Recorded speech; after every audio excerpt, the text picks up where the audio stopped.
Hello, my name is Lauren Samuels. I'm currently playing Scaramouche in We Will Rock You, and today I'm having tea with Wilma.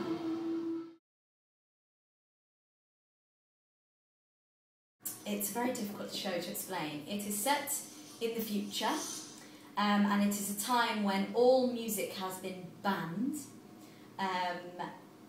And basically, we are a group of bohemians that are rebelling against the banning of music and are trying to find music again. That's the basic concept of the show. And I first actually saw the show when I was training at drama school, about 5 years ago now. And as soon as I saw it, I instantly went, oh my god, I want to play Scaramouche one day. Like, the character itself, she's so sarcastic and witty and slouchy and geeky and just so nothing that I've ever played before. And as I'm sure you know, Ben Alden's script is really funny, and I thought how great to be a comedy character and also get to sing, you know, Queen's fantastic music every night. And from then on, it was kind of like, one day I have to play that part. And here we are. Okay. 5 words to describe myself. Haha. Let's think about this before I embarrass myself. I would say that I'm silly, definitely. I can be very immature at times and silly, but I think that's good. Everyone has to be silly. But by the same token, I can also be very serious. Serious, yet silly, if need to be. I would say I was dry actually and sarcastic, which has got me in trouble at times. People don't often know that I'm joking when I say certain things. But yeah, I can be very dry and sarcastic. Silly, serious, dry, sarcastic. I don't know whether they're all very good words at the moment. I'm very driven, actually.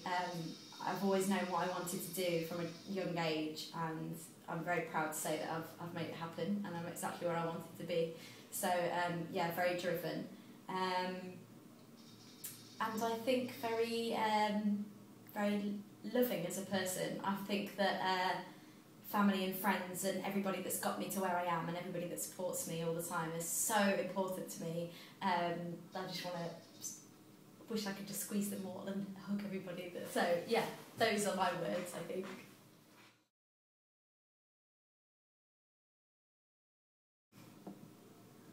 I have to brush my teeth before every show. I'm sure everybody says that, but it's so important to have a fresh mouth before every show.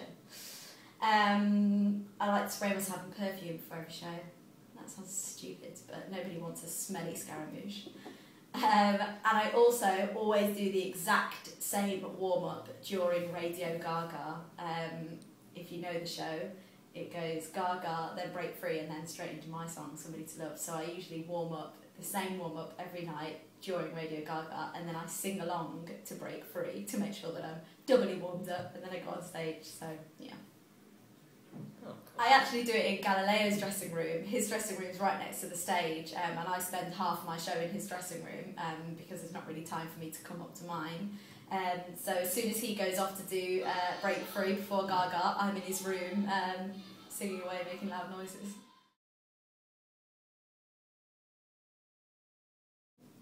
Actually, for the very first time, this is only, when was it? It was last week, a couple of shows ago, my microphone just decided to spontaneously implode on stage.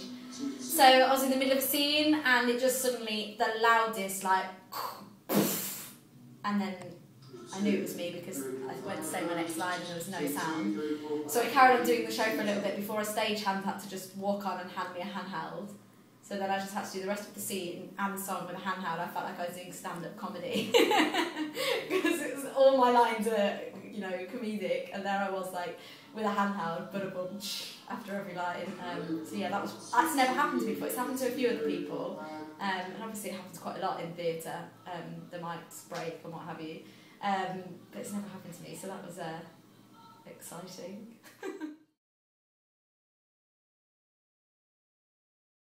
Before I started We Will Rock You, my favourite Queen song was The Show Must Go On. Obviously it's a great song, isn't it? Brilliantly written, the lyrics are amazing. And then when I started this show, I thought, well, Somebody to Love has to be my favourite Queen song because it's my big solo right at the start. But actually, as I've continued in the show, I now think my favourite is Hammer to Fall. And I don't know whether it's because of the situation, if you know, Galileo and Scaramouche are having an argument at the time, and Hammer to Fall comes out of that, and it becomes quite an aggressive song.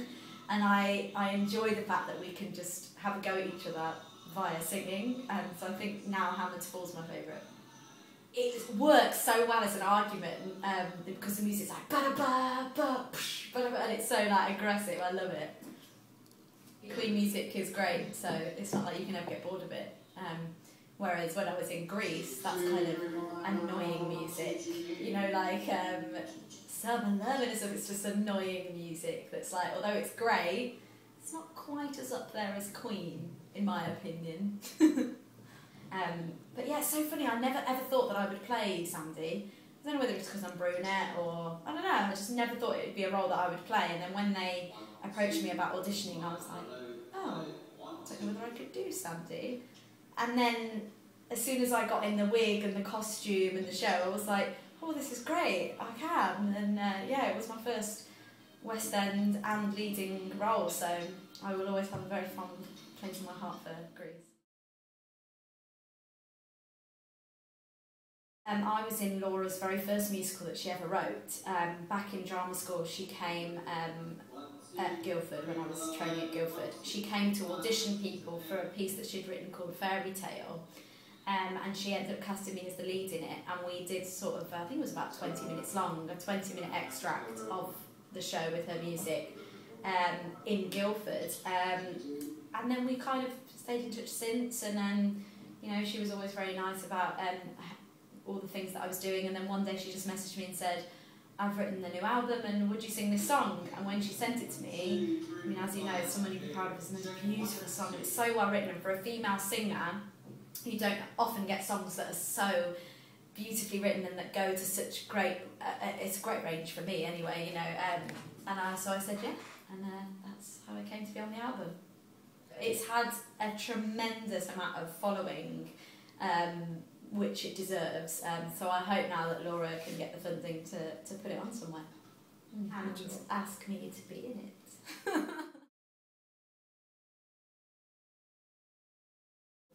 Something that hasn't ever been on, I went to New York last Christmas and I saw the Addams Family over there, and I loved it so much, and now I have a dream to be Wednesday in the Addams Family, and I heard a rumour that it was going to come over to London, so I really hope it does, because I would love to be Wednesday in that.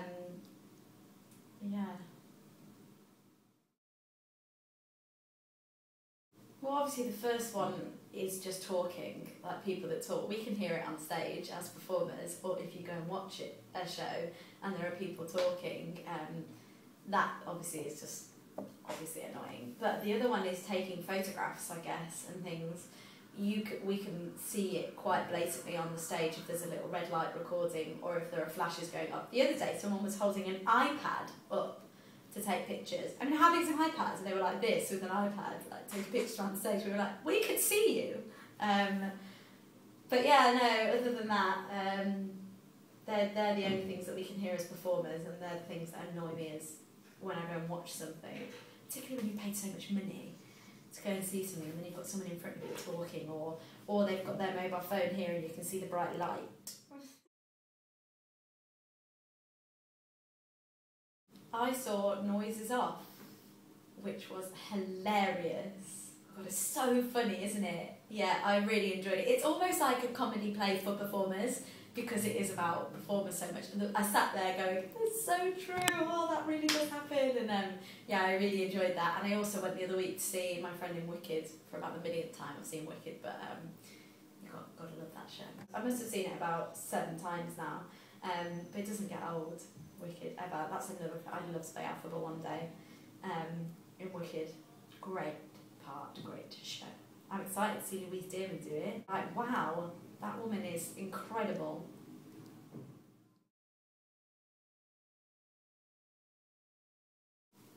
Do you know what? I've always had a soft spot for On My Own from Les Mis.